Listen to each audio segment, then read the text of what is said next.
इस कार्यक्रम के पुण्यार्चक हैं श्री राकेश कुमार, श्री साहिल छाबड़ा, बांदीकुई, दौसा, राजस्थान। स्वर्गीय श्री प्रेमचंद जी जैन बड़जात्या, जोबनेर वाले की पुण्य स्मृति में धर्मपत्नी श्रीमती प्रेम देवी बड़जात्या, पुत्र पुत्रवधू सुधा सुनील बड़जात्या, उषा अनिल बड़जात्या, सुनीता राकेश बड़जात्या, पौत्र पौत्री शुभम भारती, शुभांगी, गजल आर्यन बड़जात्या एवं बड़जात्या परिवार, उदयपुर, राजस्थान। कंवरी लाल जी, नंदू देवी, मनोज जी, कोमल जी, राकेश कुमार जी, ऋषभ जी, वर्धमान अजमेरा, कोटड़ी, जिला भिलवाड़ा, राजस्थान। जीवम जीवम दवम जिनवर बसेण जेनणे दिठम देविंद विंद वंदम वंदे तम सबदा शिरसा। नमो अरिहं ताड़म, नमो सिद्धाणम, नमो ऐरियाणम, नमो वज्रायाणम, नमो लोये सव्वसाहूढ़म। जय बोलिए अंतिम तीर्थंकर युगनायक श्री महावीर भगवान की, परम पूज्य आचार्य भगवान गुरुदेव श्री वसुनंदी जी मुनिराज की, अहिंसा में विश्व धर्म की। सभी उपस्थित धर्म प्रेमी पुण्य आत्मा एवं महानुभाव, व्यक्ति जब तनाव में होता है तो उसके मन में चिड़चिड़ापन, शरीर में विकार और क्रोध का बढ़ना, खाली बैठे रहना, ख्यालों में खो जाना, ये सारी प्रवृत्ति होती है। घर परिवार के सदस्य परेशान रहते हैं, ज़्यादा तनाव में होता है तो डिप्रेशन में चला जाता है, बीमार हो जाता है। और डिप्रेशन पागलपन की एक सबसे छोटी इकाई है, सबसे पहला पायदान वही है। नींद मृत्यु की सबसे छोटी इकाई, चाहे नशे की सबसे छोटी इकाई, डिप्रेशन पागलपन की सबसे छोटी इकाई है। और हमारा तनाव हमें बीमार कर देता है। फिर तनाव से मुक्त कैसे हों, हम ये सोचते हैं। इस तनाव से बचे कैसे, क्योंकि हालत बहुत ख़राब हो जाती है। बड़बड़ाने लगना, ख्यालों में खो जाना, लोगों पे गुस्सा करना, चिड़चिड़ापन आ जाना, शरीर का बीमार होना, मन का संतुलन होना, ये सारी चीज़ें उसमें हो जाती है। भावनाओं का मर जाना, धर्म का छूट जाना, अच्छी अच्छी चीज़ें अच्छी नहीं लगती हैं और बुरी चीज़ों का स्वीकार करना, अकेले से डर लगना, भीड़ में रहना, ये सब उनके कारण बन जाते हैं और उस व्यक्ति से सब दुखी होने लगते हैं। फिर तनाव से बचे कैसे, तनाव से बचने के उपाय क्या हैं? पहले तो ये जाने कि तनाव होता कैसे है। जब मन और हमारी परिस्थिति के बीच में असंतुलन बनता है या असामंजस्य बन जाता है, तब हमारे जीवन में तनाव आ जाता है। यही तनाव आने के कारण है मन का अधिक चंचल हो जाना, मन के विकार पैदा हो जाना, जिसे मनोविकार का है। इस कारण हमारा संतुलन बिगड़ जाता है। मन में और आत्मा के परिणामों में एक संतुलन होता है। जब दोनों का संतुलन बिगड़ जाता है, भावनाएं कुछ कहती हैं और मन कुछ कहता है। भावना कह रही है ये गलत है और मन कह रहा है मुझे यही करना है। जब दोनों में द्वंद्व होने लगता है, तब जाकर के तनाव होता है। हमारा धर्म, हमारी आत्मा धर्म है, वो धर्मात्मा है। ये जो बुरी क्रियाएं हैं, मांस का सेवन करना, वेश्यावृत्ति करना, पर स्त्री का सेवन करना, नशीले पदार्थों का सेवन करना, जब ये सारी क्रियाएं करते हैं हम, तब हमारे अंतरंग में उथल पुथल होती है। हम जैसे ही कोई गलत काम करने जाते हैं तो वैसे ही हमारे अंतरंग में उथल पुथल होती है और बस अंदर से आवाज़ आती है नहीं ये नहीं करना है। कोई व्यक्ति दूध का गिलास पीता है तो कोई दिक्कत नहीं है, लेकिन दूध के गिलास के साथ साथ शराब का गिलास भी रखा हो और उसको दे दिया जाए, चार दोस्तों ने मिलकर के जिद करिए नहीं पीना ही पड़ेगा, हाथों तक आया है तो हाथ हिलने लगे हैं, होठों तक आया है तो होठ हिलने लगे हैं, आंखों से आंसू निकलने लगे हैं, घबराहट हो रही है। जब कोई लड़की या लड़का गलत काम करता है तो घबराहट होती है, होठ बड़बड़ाने लगते हैं, अंदर दिल घबराने लगता है, मन की गति तेज हो जाती है, आंखें खुल जाती हैं, शरीर स्थिर हो जाता है, स्तंभ बन जाता है। मुंह से बोलना कुछ है, वो बोलने कुछ और लगता है। उस समय अंतरंग में, बाहर में तो द्वंद्व हो ही रहा है, अंतरंग में भी द्वंद्व होता है, एक युद्ध होता है। आत्मा कह रही है क्रिया गलत है और मन कह रहा है नहीं मुझे करना ही है। और जैसे ही वो गलत क्रिया कर देते हैं तो आत्मा रोती है और उसका परिणाम ये है कि व्यक्ति अकेले में रोता है, आँखों से आंसू निकलते हैं, पश्चाताप गिलानी अंतरंग में रहती है और उसका कोई उपाय नहीं है। वही मन, जब मन के विकार आप पूरे कर देते हो, मन के अनुसार चलने लगते हो, तब आपके जीवन में तनाव आ जाता है। तो आज के समय के तनाव आने के कुछ कारण बताएं। तनाव आने का मन का चंचल होना ही ये सबसे पहला कारण है। और जो आज के समय में प्रचलन में जो है वो कुछ कारण ऐसे हैं, मन की बातों को ना कह पाना। हमारे मन में बहुत सारी ऐसी बातें हैं जो हम कहना चाहते हैं लेकिन कह नहीं पाते। कारण घर में कोई व्यक्ति नहीं है, जिससे कहना चाहते हैं उसके पास समय नहीं है, जिनके पास समय है वो सुनना नहीं चाहते हैं। हम चाहते हैं कि हम अपनी मन की बातों को कहें लेकिन मन की बात निकाल नहीं पाते। कोशिश करते हैं थोड़ी इससे कह दे, थोड़ी उससे कह दे, थोड़ी उससे कह दे, लेकिन मन की बात जब तक पूरी बात नहीं निकलेगी और उन बातों को कोई समझ नहीं पाता तब तक हमारी मन की बात नहीं निकल पाती। अगर हम थोड़ी थोड़ी बात किसी से कह भी देते हैं, कभी कभार ऐसा होता है मन में थोड़ी बात है और अगर सारी बात एक ही व्यक्ति को बता दें तो वो इसका दुरुपयोग भी कर सकता है, हमें ब्लैकमेल भी कर सकता है, हमें कमेंट कर सकता है, टोंटबाजी कर सकता है, हीन दृष्टि से देख सकता है। आप सोचते हैं चलो एक काम करो, थोड़ी सी उससे कह दी, थोड़ी उससे कह दी, थोड़ी उससे कह दी, कह तो दी है लेकिन कहने के बाद हमें वहाँ से कोई दिलासा नहीं मिलता क्योंकि सारी बात तो पता नहीं है। मन की बात को जब तक नहीं निकालोगे तब तक मन से तनाव दूर नहीं होगा, मन स्थिर नहीं होगा, मन चंचल रहेगा और चंचल रहने के कारण वो आपको परेशान करेगा। इसलिए मन की बातों को निकालो, जब तक मन की बात नहीं निकालोगे आप परेशान रहोगे, धीरे धीरे तनाव में आ जाओगे, संतुलन बिगड़ जाएगा। मन चंचल है उसको स्थिर करो, मन की बात को कहो, नहीं कहोगे तो मन और आत्मा में दोनों में द्वंद्व होगा। आत्मा कुछ कहेगी, मन कहीं और जाएगा और जैसे ही वो भटक जाएगा तो आप परेशान हो जाओगे। पहला है मन की बात को निकालना। दूसरा, इच्छाओं की पूर्ति ना होना। जब व्यक्ति ज़्यादा महत्वाकांक्षा पाल लेता है तब वह दुखी होना शुरू हो जाता है। हमारी महत्वाकांक्षाएं जो हैं, हमारी जो इच्छाएं हैं, जब तक हम उन पे कंट्रोल नहीं करेंगे, इच्छाओं पे काबू प्राप्त नहीं करेंगे या इच्छाओं को कंट्रोल नहीं करेंगे, तब तक हम तनाव से बाहर नहीं निकल सकते। आपने मन में सोच लिया है और सामने वाला अच्छे से अच्छा कर रहा है। किसी शादी में गए हो, आपने 500 रुपये दिए हैं लिफाफे में रख करके और सोच लिया है कि हमें 1000 रुपये का सामान मिलेगा। सामने वाले व्यक्ति ने भी व्यवस्था पूरी करी है, आपके बैठने की व्यवस्था करी है, आपके आने के जैसे आपने प्रवेश किया है तो आपका सम्मान, प्रवेश करने के बाद बैठने की व्यवस्था, 10 की जगह 20, 20 की जगह 50, 100, 200, 250 आइटम उसने बनाई है भोजन की सामग्री में।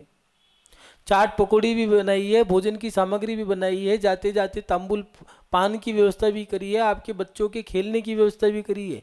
आपने दिया 500 रुपये का लिफाफा, सामने वाले ने आपके ऊपर 1500 की व्यवस्था रखी है, लेकिन हम उससे खुश नहीं हैं। क्यों?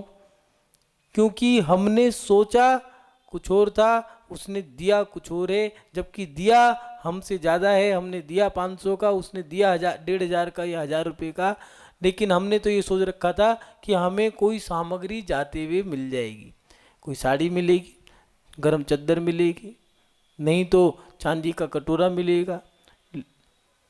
ये सारी चीज़ें हमने सोची थी और उसके बदले में क्या हुआ, उन्होंने आपको अच्छे से अच्छी दे दिया है, स्थान अच्छा दिया है, बढ़िया से बढ़िया फार्म हाउस दिया है, बड़े से बढ़िया बैठने की व्यवस्था दी है और अच्छे से अच्छे लोगों को भी बुलाया है।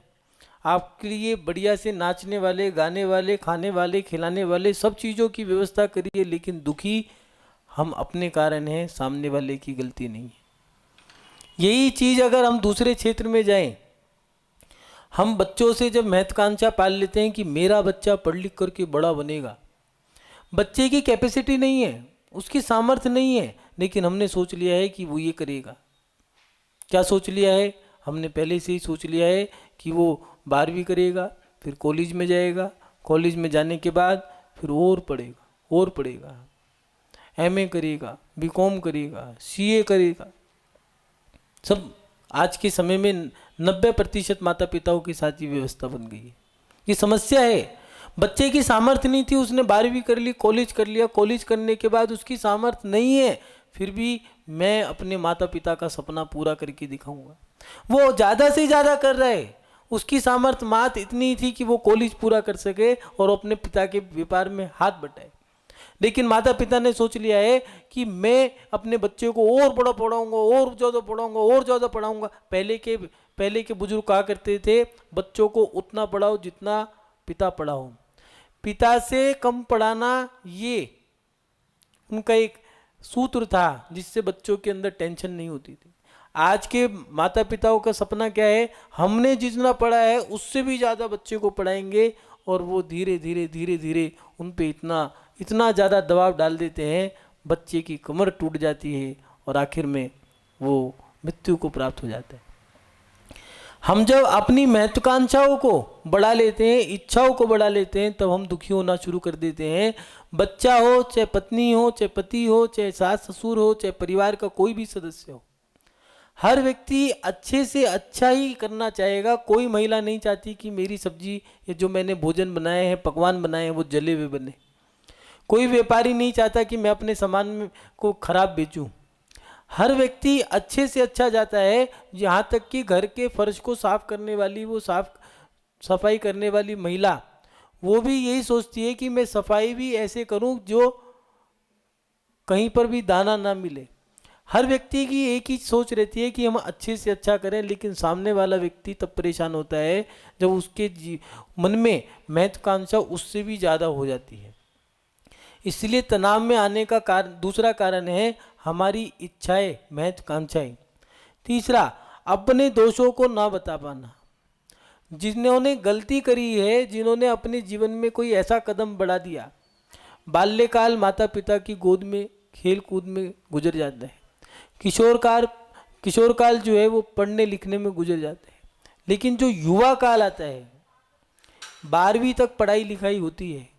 12वीं के बाद वो कोर्सेज है, आपको जिस लाइन में जाना है, साइंस की, विज्ञान की लाइन में जाना है तो विज्ञान की पढ़ाई करो, आर्ट्स कला की लाइन में जाना है, गणित की लाइन में जाना है, जिस क्षेत्र में आपको जाना है उस क्षेत्र की पढ़ाई करो। अब कोर्स रह गए हैं, पढ़ाई तो 12वीं तक की है, अब उससे आगे आपको बढ़ना है, जिसमें आपको व्यापार करना है वो आप पढ़ सकते हो। बच्चे की उम्र जब 20 साल तक की हो जाती है, 8 और 12, 20 साल, 12 क्लासें और 8 साल की उम्र में पहले स्कूल में भेजा करते थे। अब 5 साल की उम्र है, फिर भी लगा लो 17-18 साल का बच्चा हो गया है। अब उसके बाद 18 साल के बाद अब उसकी युवा अवस्था शुरू हो जाती है, किशोर अवस्था पूरी हो गई है, पढ़ने का काल गया, 18-19 साल से युवा अवस्था शुरू हो गई है। युवा अवस्था में उसने जो गलती से कदम गलत जो बढ़ाया है, जो गलत कदम उठा दिया है, किसी लड़की ने लड़के को धोखा दे दिया या किसी लड़के ने लड़की को धोखा दे दिया। अब धोखा देने के बाद उसने जब शादी कर ली है और धोखा दे दिया है, अब उसका पति उससे प्यार करता है या वो लड़की उसको अपना भगवान देवता मानती है, तो उसके मन में बार बार वो उथल पुथल होती है कि हमने जो गलत काम किया है, मैं कैसे बताऊं इसको, कैसे मैं इससे अपने मन की बात कह दूं। और वो मन की बात ना कहने के कारण व्यक्ति दुखी हो जाता है। अपने दोष जो बताने थे वो नहीं बता पा रहा है, वो जानती है, वो जानता है लड़का भी कि मैंने गलत किया, लेकिन वो नहीं बता पा रहा। जो हमने गलत काम किए हैं जब हम नहीं कह पाते तो हम ना सह पाते, ना कह पाते और ना ही रह पाते। जिस महिला ने अपने जीवन में भ्रूण हत्या करा दी है, बच्चे को गर्भ में ही मार दिया है, अब वो महिला ना तो कह पा रही है ना सह पा रही, किससे कहूँ, कैसे कहूँ। जिसने अपने पति को धोखा दे दिया है, अपने सास ससुर को धोखा दे दिया है, अब मन में जैसी ही वो बात आती है मन नहीं लगता, रोने का मन करता है, दिमाग खराब हो जाता है, उतावलापन आता है, क्रोध आना शुरू हो जाता है, चिड़चिड़ापन आता है। लोग पूछते हैं क्यों भाई, गुस्से का कारण क्या है? कुछ नहीं, हमें ऐसे आ गया, तुमने गलती करी। अब अपनी गलती हम दूसरे के ऊपर थोप रहे हैं और वो कारण क्या बना, वो हमारे को तनाव में लेके आ गया है। हमारा मन चंचल हो गया है और मन अब भटकने लग गया है, वो स्थिर नहीं है। मन की बातों को कहना सीखो, अपने दोषों को कहना सीखो। आचार्यों ने व्यवस्था बनाई है, आलोचना, निंदा, ग्राह, प्रायश्चित, इनके माध्यम से आप अपने मन की बात निकाल दोगे, दोषों को कह दोगे, तो आप प्रायश्चित लेने के बाद जब दोषों को निंदा आलोचना करके गुरु के सामने में जाकर के प्रायश्चित ले लोगे, तो जब आपने अपने दोषों को कह दिया है, मन हल्का हो जाता है। मन हल्का होना, मन स्थिर हो जाता है, उसी को मन हल्का कहना कहते हैं। जब मन स्थिर हो जाता है तो वह मन हमें भटकने नहीं देता, हमें आनंद आता है, मन के स्थिर होने पे हमें अच्छा लगता है।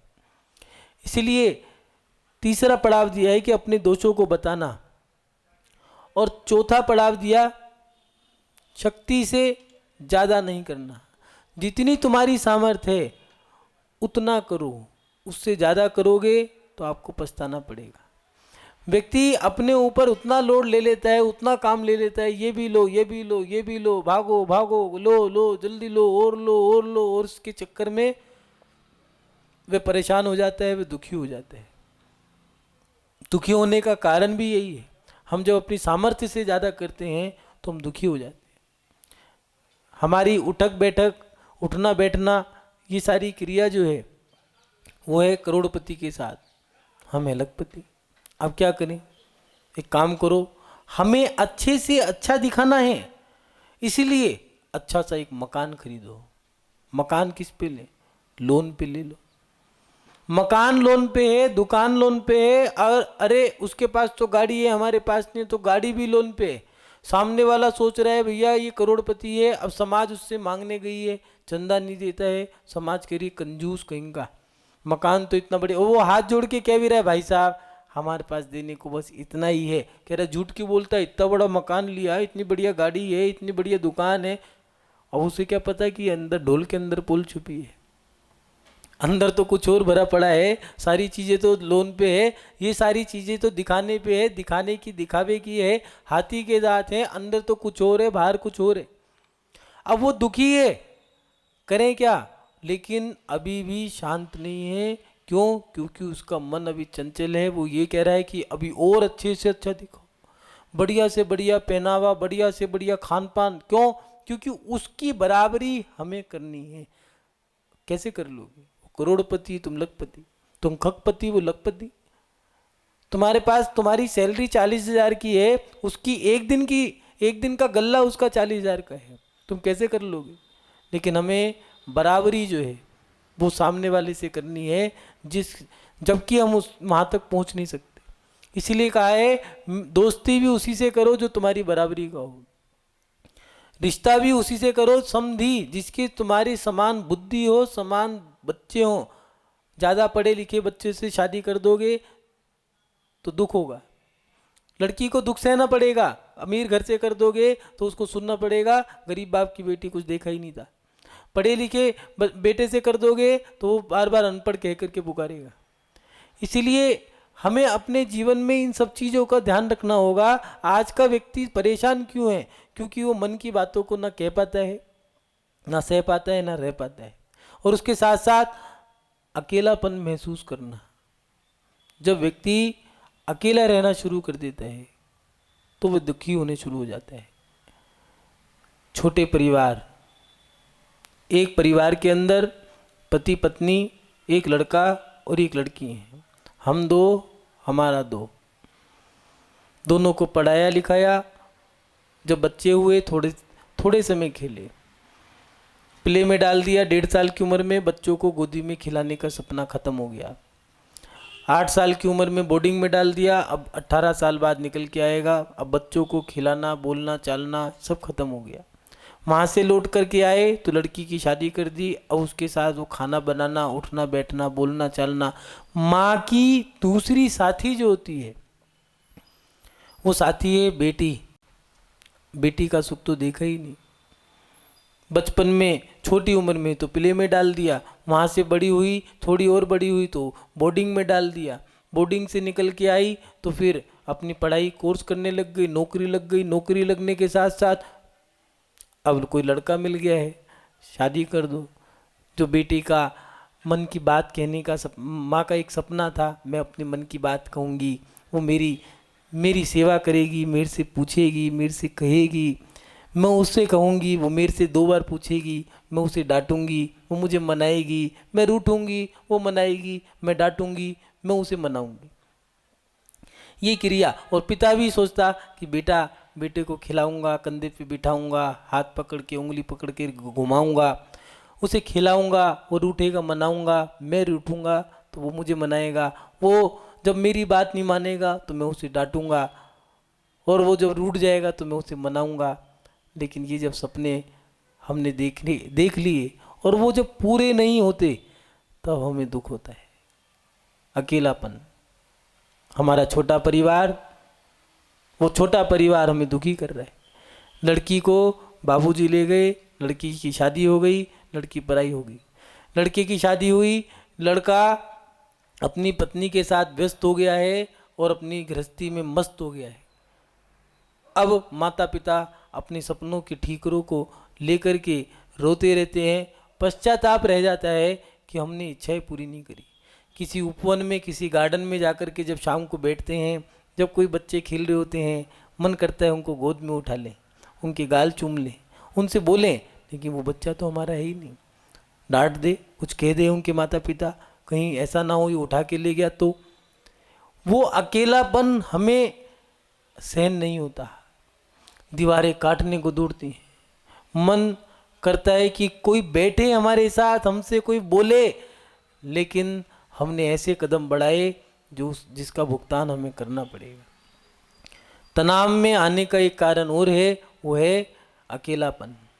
ये 5 कारण दिए हैं तनाव में आने के। मन की बात को ना कहना, दूसरा अकेला रहना, अकेलापन महसूस करना, तीसरा इच्छाओं की पूर्ति ना होना, अपने दोषों को ना बताना, चौथा और 5वां जो दिया है शक्ति से ज़्यादा काम करना। व्यक्ति आजकल पार्ट टाइम काम करने की जो व्यवस्थाएं चल गई हैं, जितना कमा रहे थे, जब 60 साल में सरकार ने भी तुम्हें रिटायरमेंट दे दिया है तो अब क्या ज़रूरत थी कमाने की। आपकी पेंशन आ रही है, आप उस रिटायरमेंट पे अपना जीवन जियो, उस पेंशन पे अपना जीवन जियो। और बच्चों ने भी कह दिया है, पिताजी अब आप एक जगह बैठ कर के अपना जीवन जिए, आपको जो ज़रूरत हो लो ना।